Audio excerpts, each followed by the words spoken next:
Hey, Western Oklahoma schools, listen up. How would you like to win a $5,000 interactive smart display for your school? Thanks to Video Reality, an audio-video business in Oklahoma City, you could be awarded one. Here's how. From now through February 28th, anyone can text in one time per day through the entire promotion. The winner will be announced during our live coverage on the ParagonTV.com and Cool 94's coverage of the Saturday, March 2nd Class A and B basketball championships. Here's how to participate. The text line number is 580-225-9697. And in the text, simply type in the one-word name of the school you choose to support. We are so proud to partner with Video Reality that through their gracious gift in this promotion, some lucky school will be awarded a $5,000 interactive smart display. Remember, send a text to 580-225-9697. Type in your school's name. It can only be one word, and send it. Limit is one vote per day per phone number. Good luck. Video Reality, your audio, video, and control experts. If you build it, he will. It's the Skinny on Sports Podcast with Aaron Cowk. I throw balls far. You want good words? Data language. Talk real sports with a real man. Come after me! I'm a man! I'm 40! And now, here's the be-all, end-all, know-it-all of high school, college, and pro sports. Aaron Skinny Cowk with the Skinny on Sports. We're talking about practice, man. I'm the MVP. Good Paul Jones Drug Tuesday out there, Western Oklahoma. Welcome to the Skinny on Sports right here on 98.1 FM, The Sports Animal. Glad to have you along for the next hour. Got some high school hoops, regular season action wrapping up in the small schools. Elk City and Merritt's got a few more games, so we'll talk about that schedule at the end of the show. The Big Ten and the SEC coming together. What for? What does it mean that those two are now coming together to look at the potential impacts on all sports? What does it mean? What do you think might be in the works? What could even be possible after all the realignment that's happened? And then what makes the most sense for football, but not just football, for all the other sports as well? And then you see yesterday Dartmouth? See that? Yeah. I saw Four of that. their athletes basically, the courts let them unionize. Is that what's next? Coming down the pike? Are college athletes now just going to be employees of the university? If so, does that mean scholarships are gone? You'd think. Well, yeah, I mean, you'd have a hard time believing. Isn't the idea of scholarships to get your school paid for? Yes. To class. Books and dorm and room and meals and everything, right? Isn't that the idea of to way go long to time ago? school? To go to school. How many of these athletes are actually doing that? Well, here's the problem, though. What is the percentage of these athletes that actually they're using college as a way to get to the pros? But how many? What's the percentage that do? Oh, yeah. Very low. Very low. And so, are we completely changing the landscape of college athletics over the top 3%? And does that make sense? Maybe it makes sense.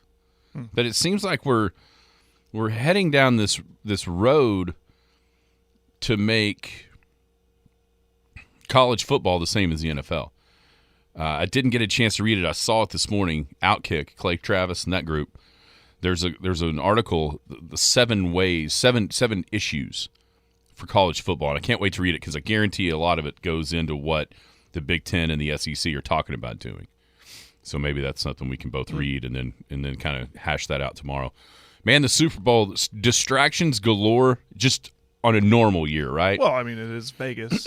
Well, I mean, but just the Super Bowl, the distractions of, the players getting their family, the tickets and, all the different things that go along with it.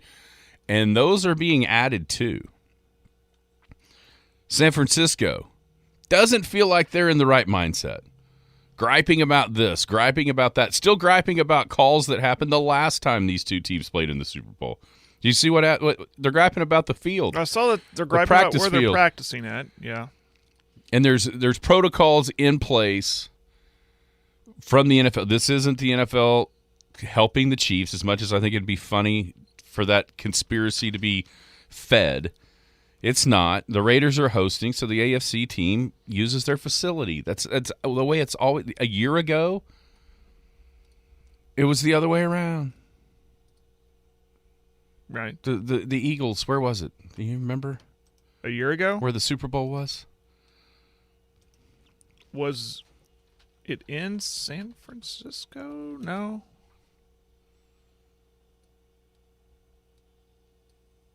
I'm looking it up. Yeah, right we just now. had that discussion yesterday about venues. It was Phoenix. Phoenix, that's right, because the field in the Yeah. That's right. Yeah. The field. I wish you messed up the field. Just kidding. Just kidding. Just kidding. Yeah, but anyway, so the Eagles, because it was the NFC hosting, so the Eagles used the Cardinals facility, and Kansas City went to Arizona State. But I wonder how much this is distracting. I wonder how much. It's like self-imposed distractions, though. Well, but like, then, I mean, what you know, about Patrick Mahomes' dad getting a Dewey and now going to probably have to go to Hey, prison? listen, But he gets to go out there. If that guy can be as successful as he can be, as he is, with a wife that he has and a brother that he That's has, exactly what and Dakota just now put on the text Taylor line. Swift in the same luxury box with those two, if he can navigate those distractions. And now he's got this 350-pound gorilla he's got to deal with named Jason Kelsey. No, right. I think he's impervious to distractions. I think he's okay. Yeah, we'll see. We'll see. All right, we'll talk about a lot of those distractions. Also, isn't it ironic? I know Pat Jones After Us has talked about this since for almost 2 weeks now. Not only are the Chiefs are getting to work out in the facility of the Raiders, do you think the ghost of Al Davis is going around scaring people? Or, I mean, he's got to be irate at the thought of the Kansas City Chiefs working out for a Super Bowl that the Raiders are hosting in the Raiders facility. I mean, Pat has talked about you couldn't even say you couldn't even say Lamar Hunt's name around him, or he would just go nuts. The hate that man had for the Chiefs, and now here we are in the brand new digs in Las Vegas, and the first team to be able to use those in a Super Bowl is his hated Kansas City Chiefs. All right, 225-9698 is the phone or the text line. 225-9698. Give us a call, shoot us a text. Talk about any of those things. Another question we had yesterday, and I missed it on the text line, but a very interesting one that I heard talked about in a lot of other places as well that we can discuss about the Super Bowl coming up as well. If you're going to be outside the listening area, stay in touch with the show a couple of ways. You can live stream it on kadsam.com, or you can download the app. The app has it all. Radio, Penny News. Brand new edition of the Penny News will hit the website tonight at midnight, thepennynews.com. Also, Big Elk and Paragon TV. High school hoops winding down. Playoffs start Thursday. But we still got regular season games for Elk City and Merritt as well, and a couple tonight to finish off the small school regular season. And, of course, the Skinny on Sports podcast, wherever you shop for podcasts. How are you, Jared? Good. How are you doing? Doing wonderful. Do you play tonight? Yeah, at CBA. That's right. You said that Clinton. yesterday. Clinton. I have to keep reminding myself that. Got their new digs in Clinton. I guess like 2 years old now, but it's the first time I've been there. Cool. So, yeah. I guess I'm saying that, too, because others – I'm just wondering how many people are actually going to drive to Old Corn Bible Academy in Corn.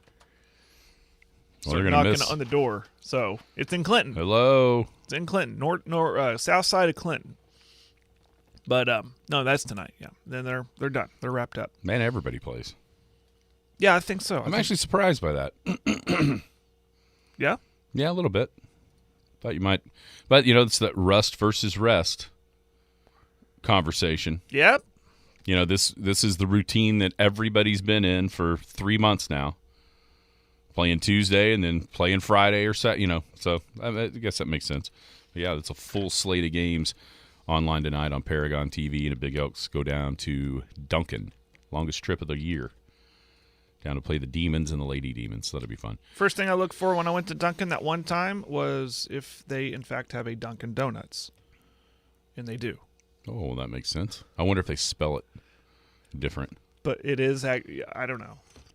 It's not like the franchise. It is actual. It's It like says a home. Dunkin' it's like a Donuts. mom and dad, mom and pop. So they do store. spell it Dunkin'. Yes. Duncan. Yeah. Because it's not Dunkin'. I thought it was the best joke ever, and no one laughed at it when I was sending the group text. Anybody see a Dunkin' Donuts anywhere? It's clearly one of those dad jokes. Crickets is what I got. I can understand why. It's kind of what you're getting here. I mean, if it had like all the familiar Dunkin', I guess is that how I would have to say it, Dunkin'? Yeah. Except it spelled it different. It was actually the franchise, but just spelled it different. Or, that might work. What was that Made in America? We're a McDowell's, not a McDonald's. Coming to America. It's coming to America. Yes. We're a McDowell's. Yeah, the Golden M, not the Golden Arches. Do you remember who the actor was that came in to rob McDowell's? Yeah, it was Eric LaSalle. No. He was the boyfriend. He was Eric the boyfriend. LaSalle had the soul glow. Yeah, he was the boyfriend, the bad boyfriend. No, I cannot remember. They beat him up with the. It was Samuel L. Jackson. Was wasn't it him? I think it was. I think so. I think it was Samuel L. By the way, sad week so far. I know we had this on the text line yesterday. Didn't get to it. Apollo and Creed, Chubbs, yeah. Carl Weathers passed away, and then this terrible news within the state of Oklahoma this morning of Toby Keith. Yeah. His battle with cancer is over at the age of 62. Bummer, man. That was a bummer to wake up to. So it's been a rough go. With Carl Weathers, he's an interesting one because there's very few, say, actors of his level, that I don't know about anybody alive right now has connection to. Oh, right. He was Apollo. Right. Then in the middle there, he was Chubbs. And I know there's been more, but that's kind of the ones. And then he's on The Mandalorian. The Mandalorian. Yeah. He was on, I don't know if you ever watched Arrested Development. He was on it for a little bit. He kind of played fun of himself. He played himself. Man, I watched a couple of seasons. I mean, I must not have got to him. He was an out-of-work actor, and everywhere he showed up, you see him stashing food. Oh, really? Trying to, and he would take. See, I found that show incredibly funny. Oh, the rest of my family does not. It's an acquired taste. If you either liked it or you didn't, I loved it. I thought it was a great That's show. when I really started to like Jason Bateman. Yeah. He had to deal with his crazy family. Oh, my gosh. And the way he dealt with it, and he was, too, a little kind of off. That's a good show. That was a great show. I was just thinking that the other day about, for some reason, I saw a seal on TV, and the episode where the brother got his hand bit off by a seal, and they were saying Lucille. Job. And he thought it was Job. No, not Job. It was the other one. Job was the He was the brother-in-law. He was the magician. Wasn't he? He was married to his sister, Job. Yeah. Oh, what is his name? Oh, he was so weird, but. Oh, I can see that him. He's got joke, a little muscle. though, they go, Lucille, and you thought he was yelling about his mom. He had mom issues. It's like, Lucille, where? Where's my mom? And it was actually a loose seal. I don't know where we're going with that, but yeah, it's a bummer to wake up about Toby Keith, man. I thought he was doing good. You saw him on a bunch of interviews. That News 9 just did an interview with him, a little expose with him. And, yeah, I wonder. Now, me and Nathan were talking about that. I wonder if that was something that they got done before they knew what was coming. Well, I think that's what I wonder. Tobias, thank you. Yeah, Tobias. Yeah. But Toby, married to Lindsay Bluth, the sister of Michael. Yeah. Anyways, go ahead.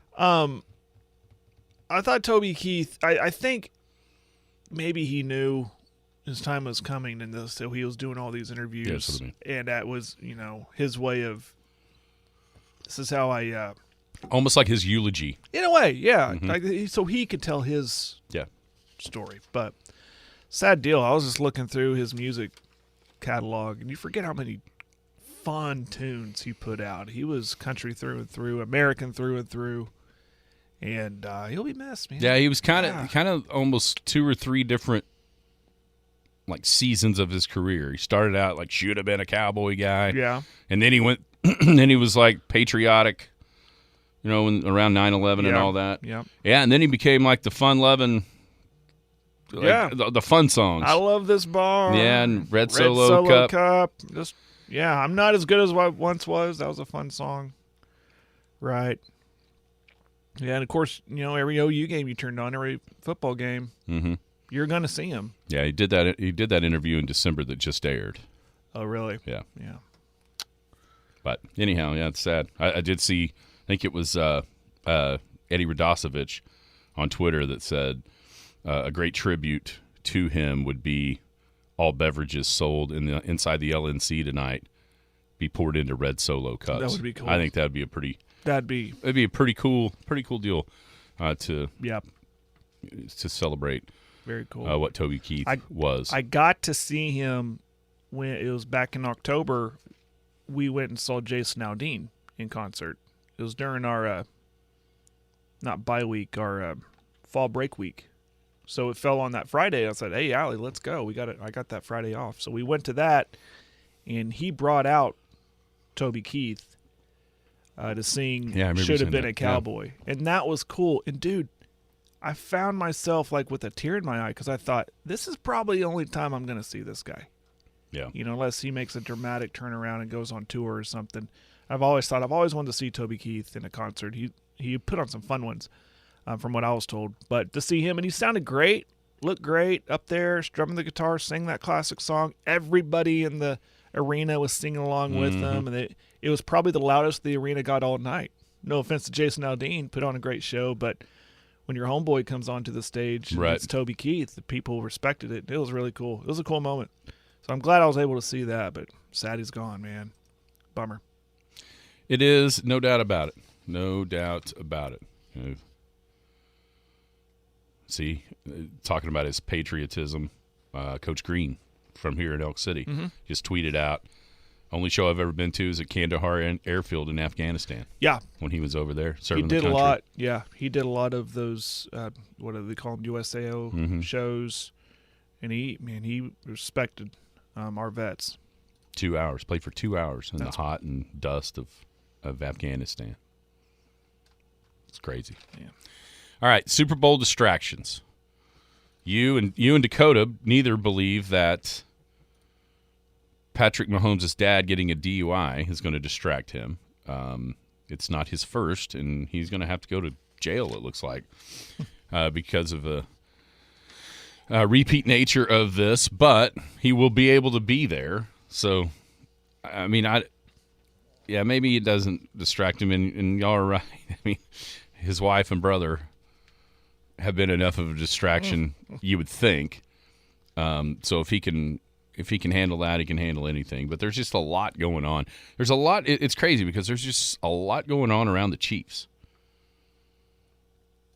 But it almost seems like the more there is, the better they perform. Like maybe it's a way that all these things going on around that team, it allows them to lock in even more to not have to use that as a crutch or an excuse if things go bad.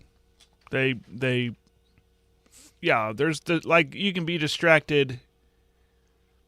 It's kind of hard to say. You can be distracted and not know you're being distracted, and then you realize, man, dang it, I messed this up. I mean, I'm guilty of that here at work. And or there can be, like you said, like, okay, we're going to lock all this out. We're going to focus in. That could be a thing for the Chiefs. That's the best, most eloquent way I could say it. But then there's also, you could I don't know, Jason Kelsey, for instance. I don't know if he is distracted by Taylor Swift, but did he go to the Grammys? I probably doubt it, but there's all that distraction. The whole Taylor Swift thing's a big distraction. Is he hyper focusing in to not be distracted that it handcuffs him a little bit? Like he's trying so hard not to be distracted. Does that make sense? Yeah, and these things are so in your face. Like, if you're a member of the Chiefs, you know what it is. Yeah, there's nothing sneaking up on you to distract you because it's right there. Yeah, nothing's a surprise for them anymore. Feels like no, because all this stuff is just it's international news. Yeah. With who's hanging around. On the other side, the 49ers, I mean, man, it just feels like they're distracting themselves with a lot of this stuff. Yeah. the practice field being too soft. I guess the NFL just is supposed to kind of have this done in December. They didn't do it until last week or so, where they put natural grass over top of the field turf at UNLV. That way they could practice on natural grass. And, just the complaining about the officiating from the Super Bowl 54 a couple years ago. I mean, it's like the Niners are buying in to all the 31 other teams' fan conspiracies about the NFL having something in favor of the Chiefs. That's not healthy. I mean, you can't do that. It like you're right. I feel the same way. It's like self-imposed distractions where they're just finding something to complain about or already trying to inject these excuses why they're not going to play good on Sunday. So they could say, "See, we told you. If we had a better practice facility, we would have won this game." Or if you'd have let us practice at the Raiders facility instead of UNLV, we'd have beat them. Exactly. Yeah. So it seems which is crazy because the Niners, unless something wild happens as far as the line goes, the Niners are going to be the first team since the 2017 Patriots to be favored in every single game they played all year. And I think until the last week and a half or 2 weeks, a majority, and I think a pretty big majority of NFL watchers, fans, would have told you the Niners are clearly the best roster and clearly the best team if they're healthy. And now it seems like they're healthy, but there's just something feels off about them. Yeah. And are we? I would expect this from a team or a franchise that hasn't been there in a while, say the Dallas Cowboys or something, that they're injecting this stuff. But you're right; they were just. It wasn't that long ago they were in this game. See, as a franchise, Super Bowl 54. Yeah, I mean Purdy wasn't there, but so I say act like you've been there before, because San Francisco, you've been there before, and they've been right around it too. Even if they weren't there, played the Rams, had a 10-point lead going into the fourth quarter of the NFC title game a couple years ago when the Rams ended up winning the Super Bowl. Last year made it to the NFC title game, and then Purdy gets hurt the first series, and everything kind of goes downhill from there. But it's really strange how the sentiment around these two teams has flipped so much in 2 weeks. And I'm wondering if that's if everyone are we too focused as far as thinking who's gonna win this game and who has the advantages or whatever? Are we so focused in on the recency that we're missing the overall picture? Because which is everyone loves the Chiefs, when the Niners have been the best team all year. I keep going back to I'm just not going to bet against Mahomes. And that's all of a sudden. I agree that the 49ers win healthy when clicking on all cylinders. They are on paper on the best team. But man, I felt like the Ravens were the best team against the Chiefs, and saw what happened there. I felt like Buffalo was going to have the advantage being at home against the Chiefs, and we saw what happened there. So So do we bet? Can you not bet against Mahomes? That second half Mahomes we saw against Baltimore? Yeah, well, it went scoreless, and they only gained like 60 yards in the second half until that last put-away drive. That's the crazy part about. I mean, let's flip these two title games. If Brock Purdy would have played like Mahomes, I think there would be legitimate questions right now. If he doesn't win this game, is he going to be the quarterback of the 49ers next year? After the abysmal second half that he would have had, like Mahomes did. I mean, the offense did. Versus Mahomes leading his team back from 24-7 at half. I mean, he might already have a bust in Canton erected for just to add to what he's done.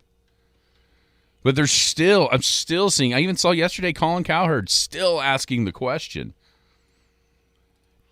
if Purdy fumbles this game, coughs this game up, and doesn't play very well, could Sam Darnold go into the year as the starting quarterback for the Niners? Listen, I'm no giant Brock Purdy fan, but that's ridiculous. All this guy has done is get you to 2 straight NFC title games. Who knows what happens last year against the Eagles if he doesn't get hurt? And now he's in the Super Bowl. And yeah, he throws some he's like a way better version of like Tebow. Remember the Tebow run? Tebow would be awful for 3.5 quarters. I mean, awful. And then somehow, some way, maybe it really was the Lord strengthening his left arm for the final drive, and they would come back and win. They did that all year long, right? But that didn't mean Tim Tebow was really an NFL quarterback, but he had that clutch gene. Yeah. And Purdy clearly has that clutch gene. Both playoff games, he scuffled, and then when the chips were down, what did he do? Led touchdown drives. And a lot of people would really celebrate that. I think because he was the last pick. There's a lot of things working against Brock Purdy, but I don't know that anybody on the Niners really cares. It sure seems like they have his back. No, yeah, I think, yeah.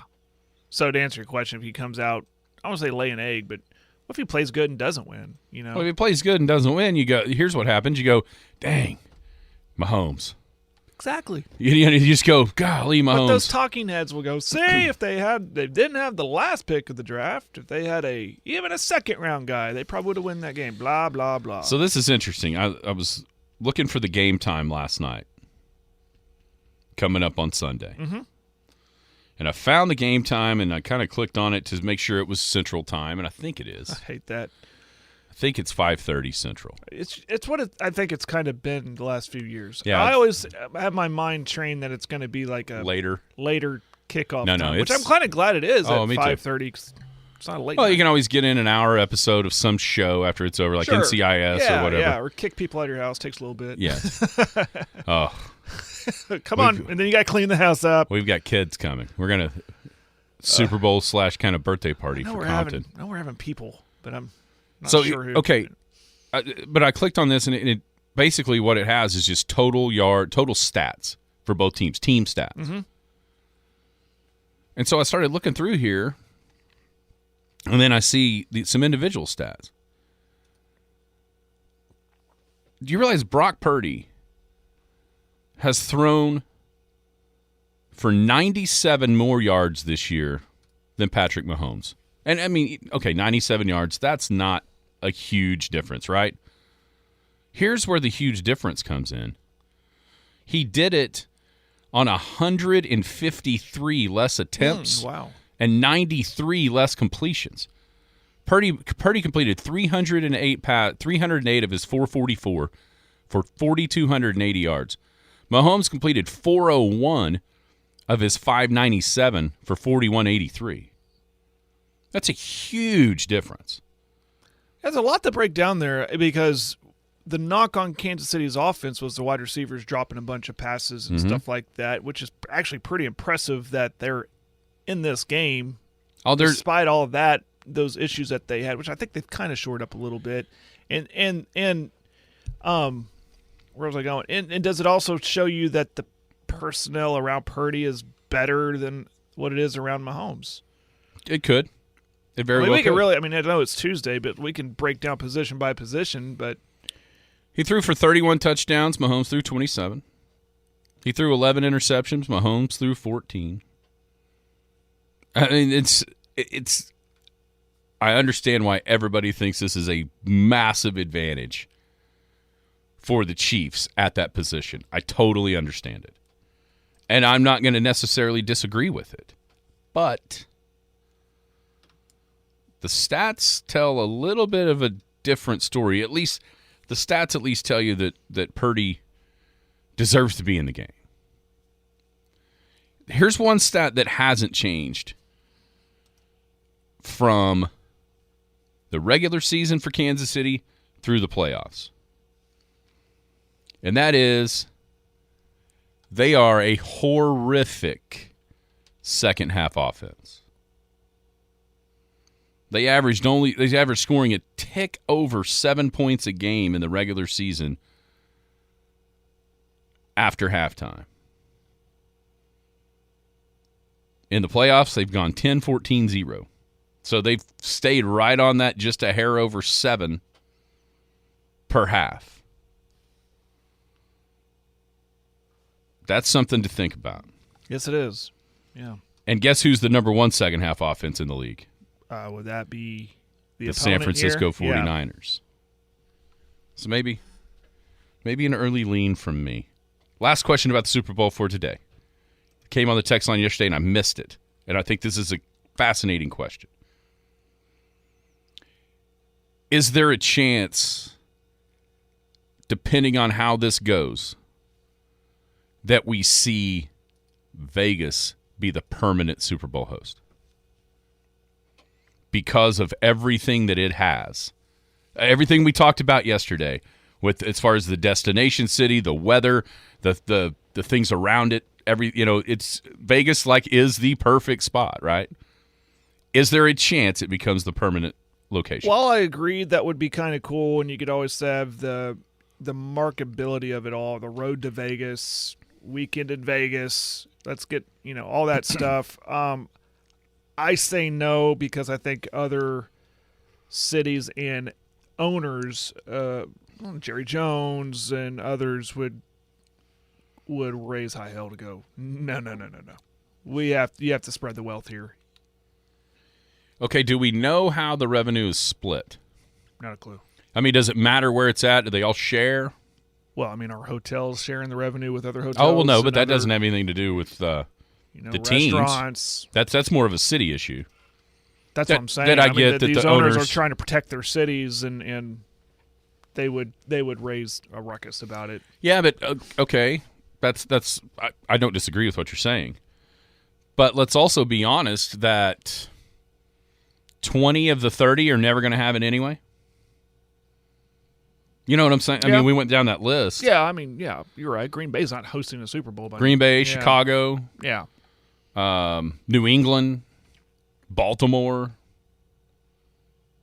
I mean, we can go down the list. Wait, I don't know about Nashville. Maybe that can happen. I'm not going to rule that one out just yet because of the way that place is becoming. But Seattle's never having the Super Bowl. Now, Nashville, I think, is getting a new stadium. I think maybe they're I don't talking know if about it's enclosed or not. And it could be downtown. I don't know where the new one is. I don't know where the one is now. I'll tell you in a couple months. It gets cold in Nashville. It can. It can. I saw them there ice skating on ponds a few weeks ago. It can get cold in Nashville, which is a big player into this, the weather. But if you have an indoor facility, Nashville's turning. I mean, it's nicknamed Nash Vegas for crying out loud. Right. So yeah. I wonder how that's going to. I wonder if that could happen. If there could be a revenue split amongst now, it's not going to help the cities where these teams are located. Yeah. I get that. But if there could be a revenue split enough amongst the owners where they go, you know what? It's in my pocket. Probably calm them down. Because absolutely. there has to be one right now. Otherwise, Green Bay would be wanting to host the Super Bowl. Well, of course. Yeah, Seattle. Yeah. So you're right. Cincinnati and Cleveland are never getting the Super Bowl. No. Pittsburgh, sorry. No. Yeah, Philly. You're not going to get it. So, anyway, I thought that was an interesting question that I could, while it seems pretty unorthodox now the way it's always been, I could see that happening because Vegas kind of is the perfect place for this in a lot of ways. All right, when we come back, I'll tell you more about Paul Jones Drug. It is a Paul Jones Drug Tuesday right here on the Skinny on Sports on the Sports Animal.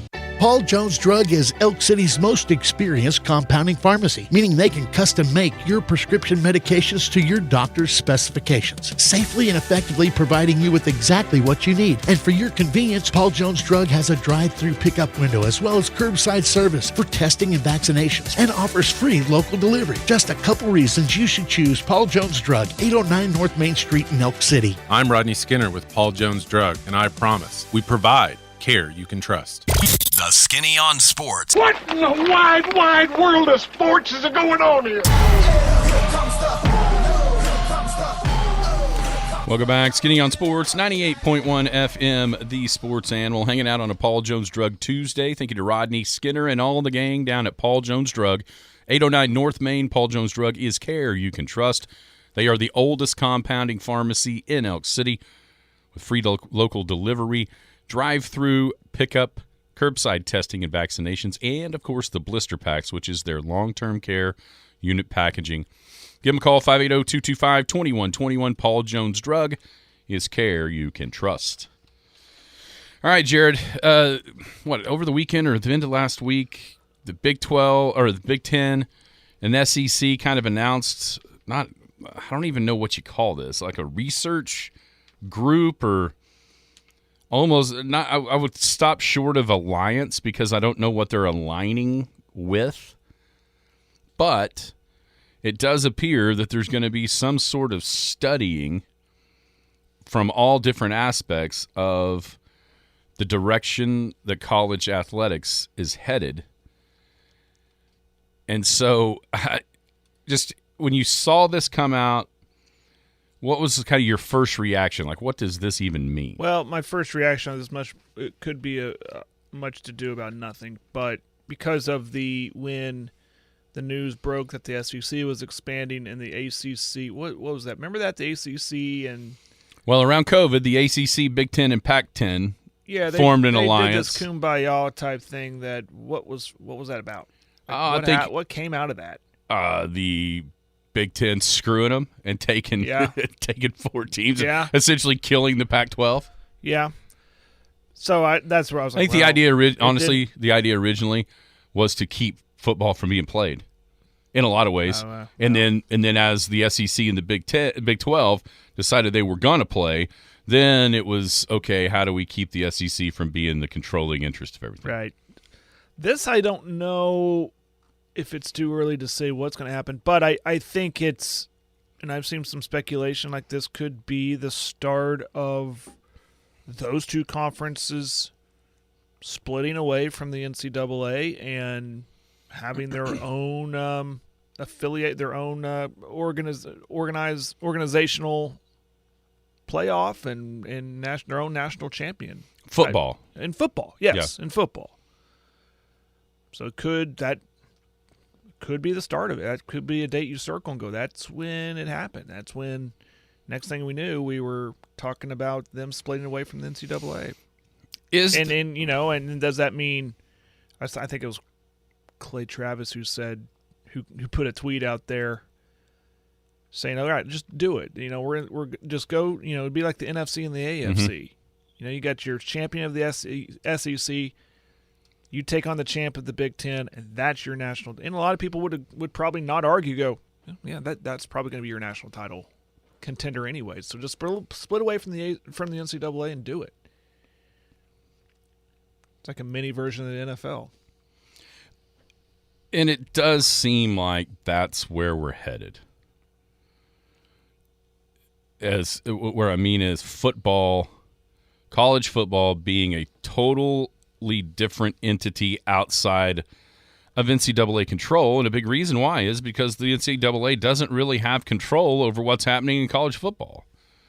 They've been neutered to the point where nobody, the only people that ever get in trouble are the ones dumb enough to report themselves or try. Look out, Iowa. or try to honestly, try to communicate with them. I mean, let's just look. Try to work. Yeah. Look what has happened right here in this state. Oklahoma State did nothing, basically, basketball-wise, and cooperated. That's the word I was looking for. Cooperated all the way down the line with the NCAA investigation and got hammered. Kansas did, horrific infractions, and nothing's happened. But the truth of it is that that's always the joke, right?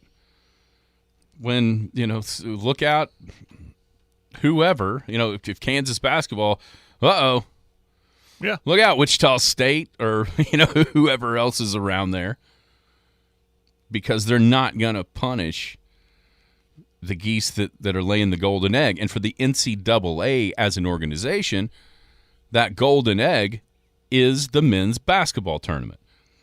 there's kind of a misconception when you talk about the huge contracts for football that are being paid, like the NCAA generates that money. No, that goes to the conferences. So it's like the revenue is already that way. I mean, that's why it's called a mythical national championship for all these years. It's because it's not really NCAA recognized because they had no part in it. So in a lot of ways, the only thing they've ever really done has been like an enforcement police. And when they lose the ability to do that, then what's the point? What purpose are they serving to college football? And the answer is none. Really? Yeah. And so I think this is the first steps in football breaking away from the NCAA. And I can't wait to read that. I just didn't see the Outkick tweet it yesterday of the 7 different issues to be resolved for it. I'm sure Clay Travis has been at the forefront of talking about how undervalued certain contracts are. Like, you realize ESPN, starting next year, has that SEC game of the week that we're so used to seeing on CBS. You know what CBS was paying for that? For all these years? What were they paying? No. What were they paying? No, what was it? $50 million. You know what ESPN's paying? Ooh. $300. Yeah. Just for that. I mean, just by moving, just by negotiating a little bit, that's 6 times. And his argument is, I've seen him make this one, and I guarantee you it's in that article, that right now, as separate, almost competitors, specifically the Big Ten and the SEC, are leaving money on the table. Because they're not, it would be like if the NFC, I mean, I get that the NFC's on Fox, the AFC's on CBS, kind of. That's the way it's split. But they're negotiating as a whole, right? Mm-hmm. If the NFC was negotiating and the AFC was negotiating separately of each other, they wouldn't get as much money.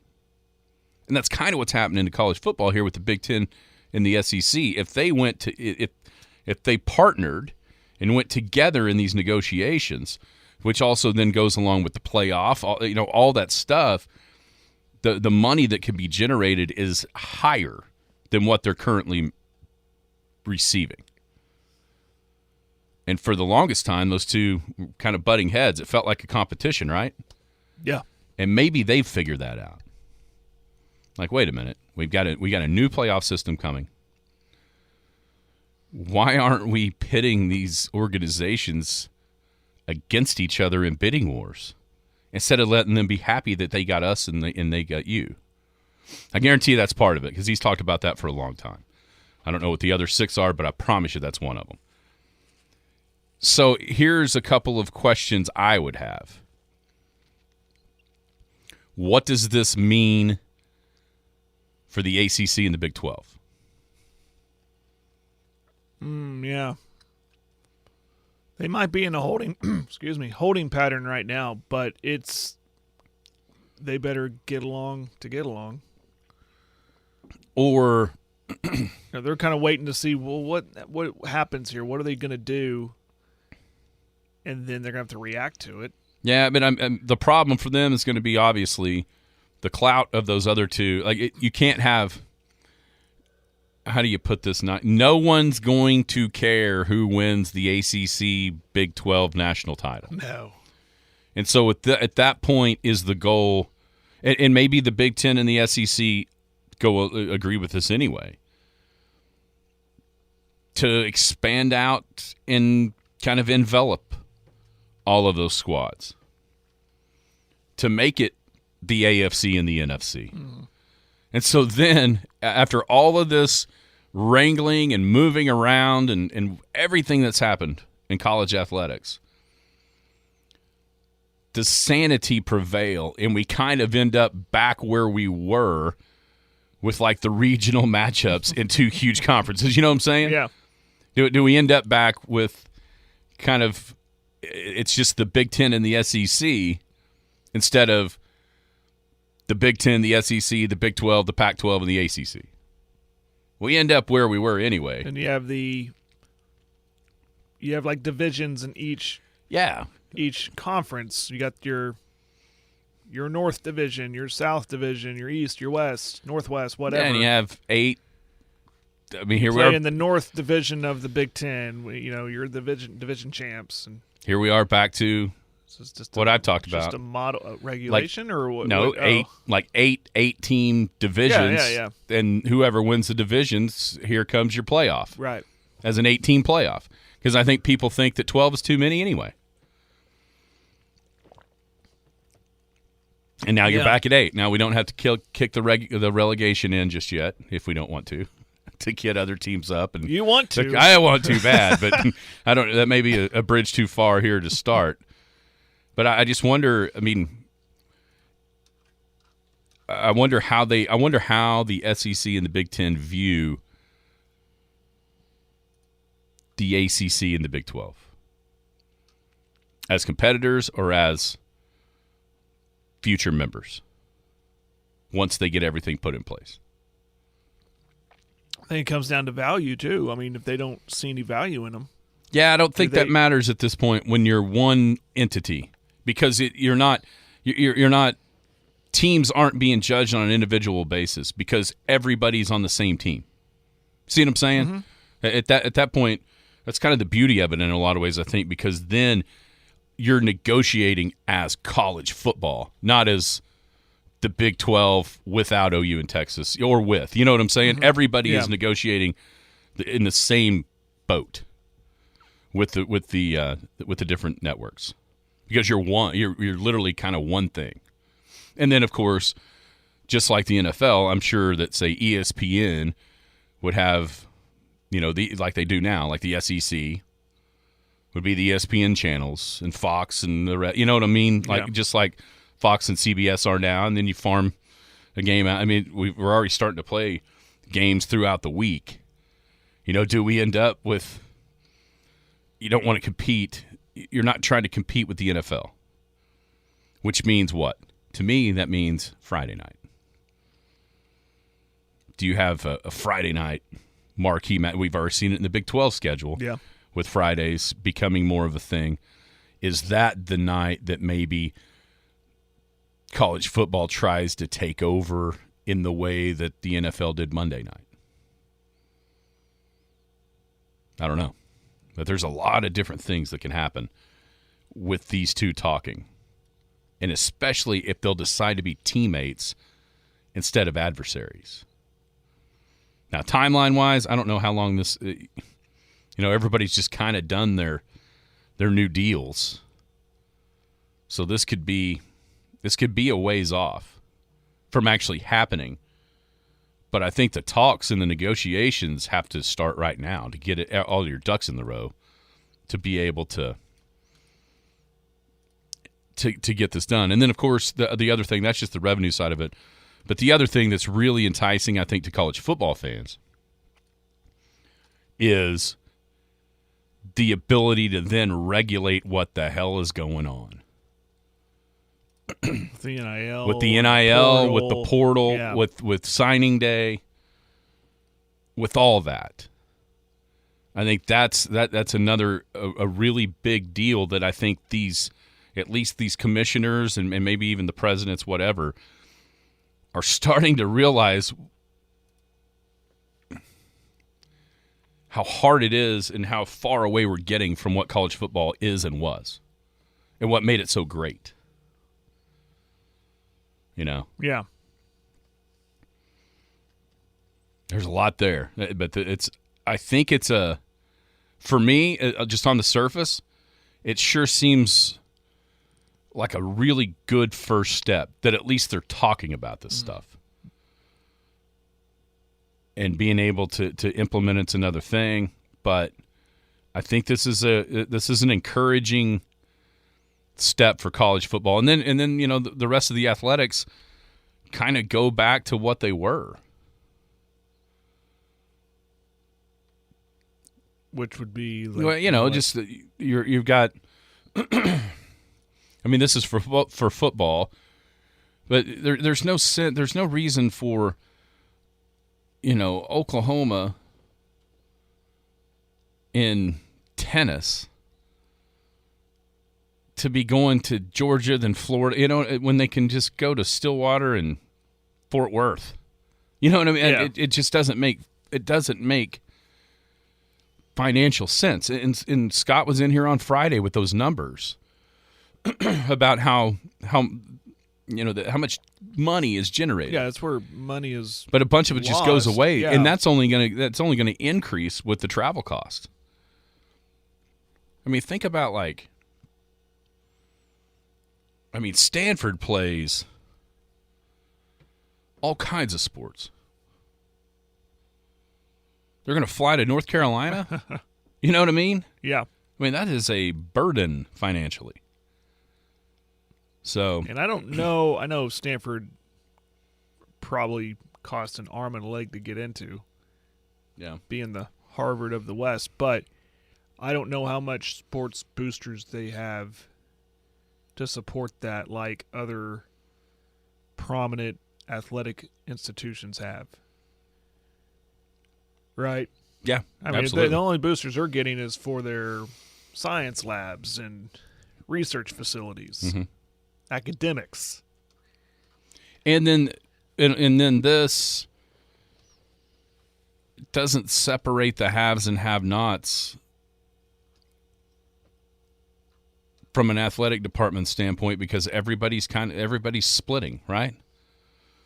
College football generates $8 billion or whatever, and then it filters down to everybody.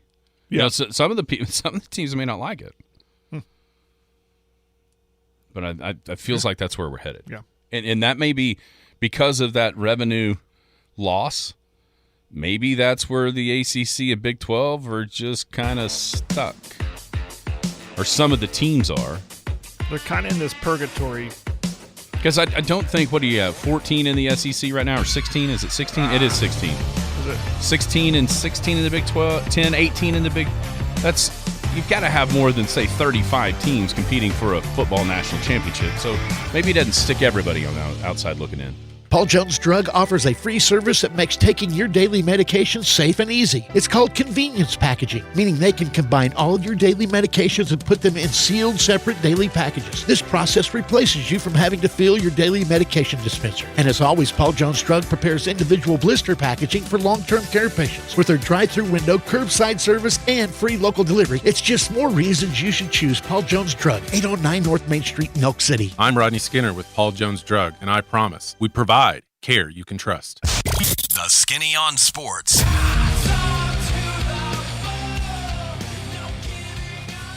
Welcome back. Skinny on Sports, 98.1 FM, the sports animal. Question on the text line. Would coaches like the idea of playing on Friday because they want to recruit? It's an interesting question. Yeah, that's a good one. In a perfect world, do you play? I think in a perfect world for college coaches, at least who's been around here, that 2:30 game gives recruits from across the country, if that's who's coming, or across the state, time to get to Norman or Stillwater on a Saturday. And then the game, you probably want a game to be going on Saturday, right? Yeah. For the recruits to see the atmosphere and enjoy, take that all in. But you don't want it. I don't know that you want it to be a night game because then, you get done at 5 o'clock, 5:30, whatever time it is. Then you have time to then entertain those recruits on Saturday evening. For you, and of course, I'm sure that they go out with the players after that and do whatever. But the game time probably isn't stopping that part of it as far as the player-to-player interaction. But so yeah, I think there's merit to that. But also, I wonder the problem is obviously the players being able to get there on a Friday night, if that's when a game would be happening, because they're going to be playing too. I wonder what the all day being able to focus your attention on recruits during the season all day Saturday, even though there's not a game. I wonder what the split would be there for coaches. You know what I mean? I would assume they would want there to be a atmosphere in a game. Yes. I would assume that. And so, but at the same time, we're also talking about maybe one game a year. Right. And a bunch of places don't even have that a year. And some coaches might go, no big deal. I'll just go with the portal.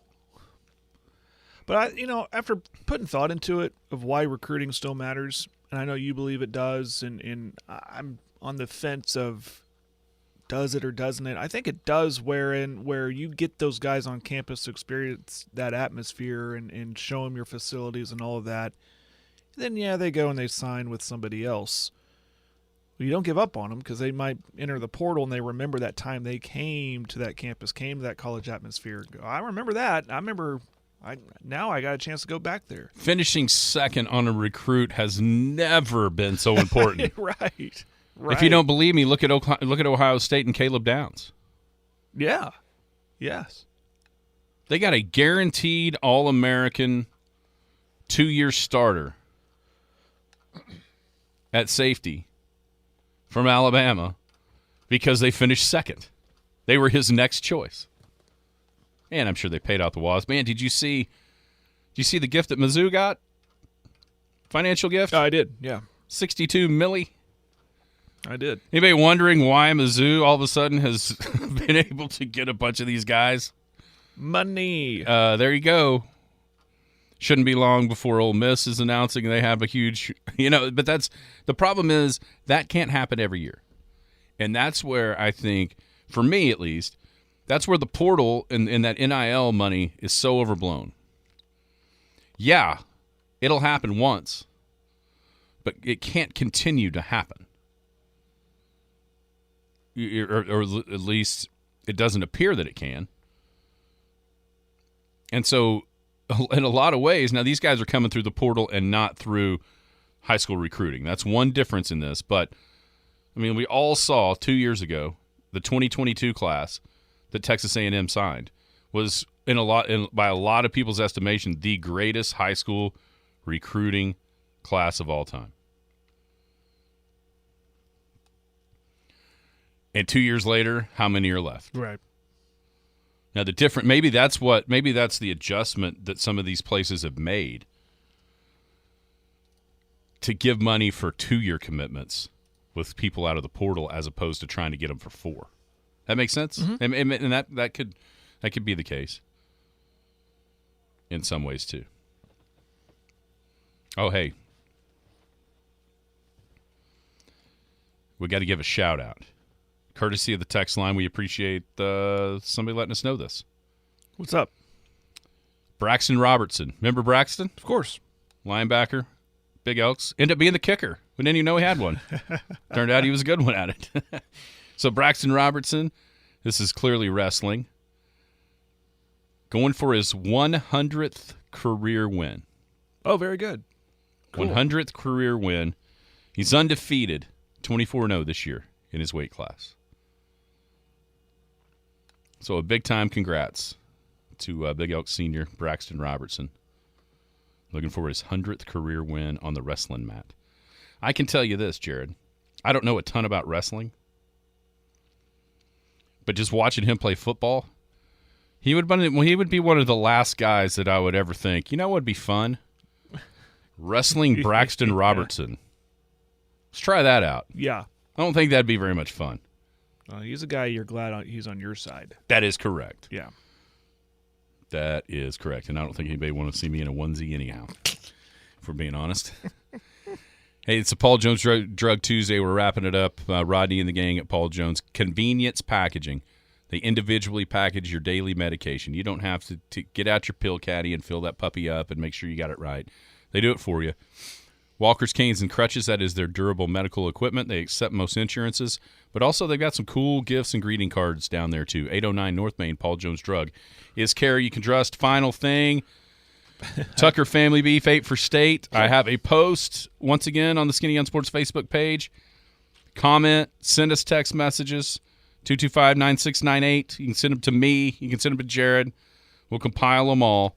But you've only got 2 days left to be able to get your entries submitted for the Tucker Family Beef 8 for state.